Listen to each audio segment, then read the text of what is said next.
and particularly Arizona. How big of an issue do you think healthcare is going to be in the election? You go up and ads, is that going to be a main focus? It is. It's an important. Obamacare should be repealed. It's going to bankrupt America. It adds $2.5 trillion to our debt in the long term. It's going to force more.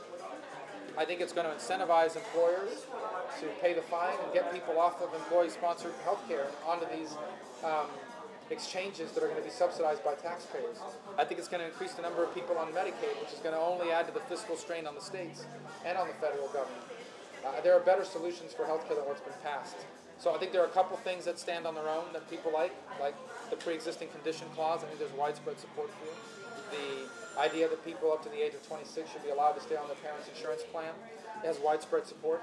But beyond that, I think the bill should be scrapped and replaced with much better ideas, like allowing individuals to have the same tax benefit as their employer does, so that they can go out and buy insurance from the individual market if they so choose. So you wouldn't scrap the ability for insurance agents? Well, I'm sorry, what was it? You said there were two. The pre-existing condition. You wouldn't scrap clause. pre-existing condition. You would keep that in. Yeah, and I think there's broad support for that. Republicans and the American public support that.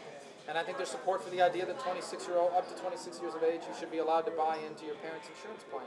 Beyond that, I think Obamacare is unaffordable. It should be scrapped in favor of changes to the tax code that allow individuals to have the same tax benefit their employer has when they buy their insurance, that allows small businesses to join up with other small businesses and create buying pools that can buy insurance across state markets. These are the kinds of innovations that I think would go a long way towards insuring more people and would cost a lot less money.